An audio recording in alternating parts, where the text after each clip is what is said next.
அதிமுக முன்னாள் அமைச்சர் எம்.ஆர். விஜயபாஸ்கர் கரூர் மாவட்டம் குப்பிச்சிபாளையத்தை சேர்ந்த பிரகாஷ் என்பவருக்கு சொந்தமான ரூபாய் 100 கோடி மதிப்பிலான நிலத்தை போலியாக பத்திரப்பதிவு செய்ததாகவும் கொலை மிரட்டல் விடுத்ததாகவும் அவர் மீது வழக்கு பதிவு செய்யப்பட்டது.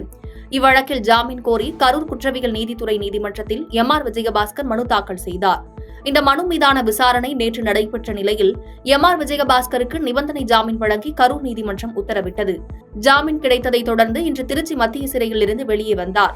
அப்போது எம்.ஆர். விஜயபாஸ்கரை முன்னாள் அமைச்சர் வளர்மதி, மாணவர் மாவட்ட செயலாளர் ஸ்ரீனிவாசன், அதிமுகவினர் மற்றும் எம்.ஆர். விஜயபாஸ்கரின் ஆதரவாளர்கள் சுமார் 200க்கும் மேற்பட்டோர் சிறைச்சாலை முன்பு வரவேற்றனர்.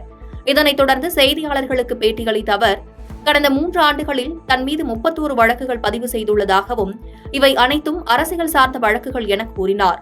அதையும் தாண்டி தன் மீது ஒரு சிவில் வழக்கை பதிவு செய்து அதை கிரிமினல் வழக்காக மாற்றி சிபிசிஐடி விசாரணை என்ற அளவிற்கு கொண்டு சென்றுள்ளதாகவும் கூறினார். மேலும் இந்த வழக்கை கரூரில் உள்ள யார் செய்ய சொல்லி இருப்பார்கள் என்பது அனைவருக்கும் தெரியும் எனவும் கூறினார். இது சிவில் வழக்கு. சிவில் வழக்கு 3 மாசத்துக்கு முன்ன நடந்ததாக சொல்லி ஒரு எஃப்ஐஆரை போட்டு, ஒரு எஃப்ஐஆர்ல 2 எஃப்ஐஆர் போட்டு இதை கிரிமினல் கேஸ் ஆக்கி உள்ள வைக்கணுங்கிறது ஒரு அரசியல் பழிவாங்கும் எண்ணத்தோட நடந்த கேஸ் இது. நீதிமன்றத்துக்கு போனால் நீதி கிடைச்சிருக்குது, பெயில் கிடைச்சிருக்குது. கண்டிப்பாக இந்த கேஸில் நாங்கள் ஜெயிப்போம். இதுக்கு முன்னே எங்கிட்ட கேஸ் கிடையாது, அரசியல் கேஸ் தான். இந்த 3 வருஷத்தில் மட்டும் என் மேலே இதோட 31 கேஸ் போட்டிருக்காங்க. 31 கேஸ் போட்டிருக்காங்க. அதனால இந்த கேஸெல்லாம் பற்றி நாங்கள் பயப்படுறதில்ல. எங்களுடைய பொதுச் செயலாளர் அண்ணன் எடப்பாடியார் சொன்னது மாதிரி எத்தனையோ இருக்குது, அதையெல்லாம் விட்டுட்டு இந்த கையாளாகாத திமுக அரசு பழிவாங்க நடவடிக்கை தான். புதுச்சேரியில் கஞ்சா முற்றிலுமாக ஒழிக்கப்படவில்லை என்றாலும் வெகுவாக குறைந்துள்ளதாக புதுச்சேரி முன்னாள் துணைநிலை ஆளுநர் சி.பி. ராதாகிருஷ்ணன் தெரிவித்துள்ளார். புதுச்சேரியின் பொறுப்பு துணைநிலை ஆளுநர் சி.பி. ராதாகிருஷ்ணன் மகாராஷ்டிரா மாநில ஆளுநராக மாற்றப்பட்ட நிலையில் புதுச்சேரியிலிருந்து இன்று விடை பெற்றார். முன்னதாக காவல்துறையினரின் அணிவகுப்பு மரியாதையை ஏற்றுக்கொண்ட சி.பி. ராதாகிருஷ்ணனுக்கு சபாநாயகர் செல்வம், சட்டமன்ற எதிர்க்கட்சித் தலைவர் சிவா, அமைச்சர்கள், காவல்துறை உயரதிகாரிகள் ஆகியோர் வழி அனுப்பி வைத்தனர். பின்னர் செய்தியாளர்களை சந்தித்த சி.பி. ராதாகிருஷ்ணன், குறைந்த காலம் ஆளுநராக பணியாற்றினாலும் கிடைத்த வாய்ப்புகளை புதுச்சேரி மாநில மக்களுக்கு உயர்வாக பணியாற்றிய மனதிருப்தி உள்ளதாக தெரிவித்தார். மேலும் குஜராத்தில் பணியாற்றிய கைலாசநாதன் மிகவும் அனுபவம் வாய்ந்தவர் என்பதால் புதுச்சேரி மக்கள் நன்கு பயன்படுத்திக் கொள்ள வேண்டும் என கேட்டுக் கொண்டார். இதனைத் தொடர்ந்து இலவச அரிசி வழங்கும் கோப்பிற்கு ஒப்புதல் அளித்தது குறித்து விளக்கம் அளித்த அவர், நேரடியாக பணம் வழங்கும் போது சந்தையில் அரிசிக்கான பற்றாக்குறை இல்லாத நிலையில் அவர்கள் நினைக்கும் அரிசி வாங்கலாம் என்றும், ஆனால் வங்கியில் செலுத்தும் பணம் பல்வேறு வழிகளில் செலவாகிவிடும் என்பதால் அரிசியாக கிடைக்க வேண்டும் என பெண்கள் நினைப்பதால் மாற்றத்தை ஏற்படுத்த அத்தியாவசியமாகிவிட்டது என்று கூறினார். மேலும் மக்களுடைய சிந்தனைகளோடு இணைந்து பயணிப்பதுதான் பொது வாழ்க்கையின் அர்த்தம் என கருதுவதாகவும் கூறினார். இந்த குறைந்த காலத்தில் நிர்வாக சீர்திருத்தங்களை செய்வதற்கு கடுமையான முயற்சிகளை மேற்கொண்டோம். கஞ்சாவை ஒழிப்பதற்காக கடுமையான நடவடிக்கைகளை எடுத்தோம். கஞ்சா குறைந்திருக்கிறது, முற்றிலுமாக ஒழிக்கப்படவில்லை என்று சொன்னாலும் வெகுவாக குறைந்திருக்கிறது என்பதை எல்லோரும் உணர்ந்திருக்கிறோம். அதேபோல குப்பை அள்ளுவதில் இருந்த சுணக்கங்கள் முழுமையாக நீக்கப்பட்டிருக்கிறது. இது தொடர்கிற பொழுது நிச்சயமாக சுகாதாரமான, ஆரோக்கியமான, சுத்தமான, பசுமையான புதுச்சேரி என்பது நடைமுறையிலே சாத்தியம். அந்த மனநிறைவோடு உங்களிடத்தில் இருந்து விடைபெறுகிறேன். சாத்தூர் அருகே இருசக்கர வாகனத்தில் சென்றவர் மீது அதிவேகமாக வந்த தனியார் பேருந்து மோதும் சிசிடிவி காட்சிகள் வெளியாகி பெரும் பரபரப்பை ஏற்படுத்தியுள்ளது.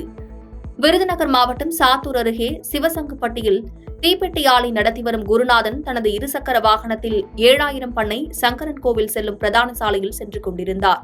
அப்போது எதிரே அதிவேகமாக வந்த தனியார் பேருந்து இருசக்கர வாகனத்தில் பலமாக மோதும் சிசிடிவி காட்சிகள் தற்போது வெளியாகி பெரும் பரபரப்பை ஏற்படுத்தியுள்ளது. இந்த விபத்தில் சிக்கிய குருநாதன் பலத்த காயமடைந்து நெல்லை அரசு மருத்துவமனையில் சிகிச்சை பெற்று வருகிறார். இந்த விபத்து குறித்து குருநாதன் மனைவி அளித்த புகாரின் பேரில் விபத்தை ஏற்படுத்திய சிவகாசியை சேர்ந்த பேருந்து ஓட்டுநர் முத்துக்குமார் மீது 7000 பண்ணை போலீசார் வழக்கு பதிவு செய்து விசாரணை மேற்கொண்டு வருகின்றனர். பொருளாதார ரீதியாக 2047 பாரத தேசம் வளர்ந்த தேசமாக மாறும் என ராஜபாளையத்தில் நடந்த கட்டட திறப்பு விழாவில் கலந்து கொண்ட நாகாலாந்து ஆளுநர் இலகணேசன் தெரிவித்தார்.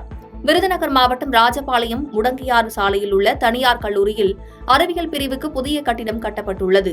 ரூபாய் 2.5 கோடி மதிப்பீட்டில் கட்டப்பட்ட இந்த கட்டிடத்தை நாகாலாந்து ஆளுநர் இலகணேசன் திறந்து வைத்து மாணவர்கள் மத்தியில் உரையாற்றினார். இந்த நிகழ்ச்சியின் நிறைவில் இலகணேசன் செய்தியாளர்களுக்கு பேட்டியளித்தார். அப்போது பேசிய அவர், வயநாடு இயற்கை சீற்றத்துக்கு வேதனை தெரிவித்துக் கொள்வதாக கூறினார். மேலும் சாலையில் நாம் வாகனத்தை சரியாக இயக்கினாலும் எதிரில் வருபவர் சரியாக இயக்காவிட்டால் விபத்து ஏற்படும் எனவும், இதை வைத்து பெரிதாக அரசியல் செய்யாமல் பாதிக்கப்பட்ட மக்களுக்கு உதவுவதற்கு முயற்சி செய்ய வேண்டும் என்று கூறினார். மேலும் பொருளாதார ரீதியாக 2047 பாரத தேசம் வளர்ந்த தேசமாக மாறும் என்ற நம்பிக்கை உள்ளதாக கூறினார். வேதனைக்குரிய செய்தி அது. இந்த மாதிரி பல இயற்கை சீற்றங்கள் ஆங்காங்கு நடக்கும் பொழுதெல்லாம் என்னதான் முன்னெச்சரிக்கையாக நம்ம இருந்தால் கூட திடீர்னு இது போல ஏற்படுகிறது. அப்போ ஆனால் மத்திய அரசாங்கம் உடனடியாக நிவாரணம் அறிவிச்சிருக்காங்க. அது ஒரு நிவாரணம் என்பது தற்காலிகமாக ஒரு இதுதான் இருந்தால் கூட முழுக்க செய்யணும். முழு ஏற்பாடோடு மத்திய அரசாங்கம் மாநில அரசாங்கம்லாம் இணைஞ்சு செய்கிறாங்க. எவ்வளவு இழப்புகள் குறைவாக இருக்கணுமோ அதுக்கான முயற்சியை மேற்கொண்டிருக்கிறார்கள். உண்மையிலே வேதனைக்குரிய விஷயம். அதுக்காக என்னுடைய ஆழ்ந்த இடங்களை தெரிவித்துக்கொள்கிறேன். பல நேரங்களில் எதிர்பாராதுங்கிறதே எப்போவுமே இப்படி நடக்கும். விபத்துனால அதுக்கு அர்த்தமே எதிர்பாராதுதான். சாலையில் போயிட்டே இருக்கோம், நான் நல்லா ஓட்டினாலும் எய்த்தாப்பில் இருக்கோம், வேறு மாதிரி ஓட்டு வந்தால் மோதல் ஏற்படும். அதனால் இதை பற்றி பெருசாக அரசியலாக்கிறதுக்கெல்லாம் இல்லாமல் பாதிக்கப்பட்ட மக்களுக்கு எந்த அளவுக்கு உதவணுமோ அந்த அளவுக்கு ஒவ்வொருத்தரும் உதவுறதுக்கு முயற்சி பண்ணும் ஒவ்வொரு நிறுவனம். அவ்வளோ பாதகம் செய்பவரை கண்டால் நாம் பயங்கொள்ளலாகாது பாப்பா, மோதி மிதித்து விடு பாப்பா, அவர் முகத்தில் உமிழ்ந்து விடு பாப்பா. அண்மை செய்திகளை உடனுக்குடன் தெரிந்து கொள்ள இணைந்திருங்கள் இயம்நாடு தொலைக்காட்சியுடன்.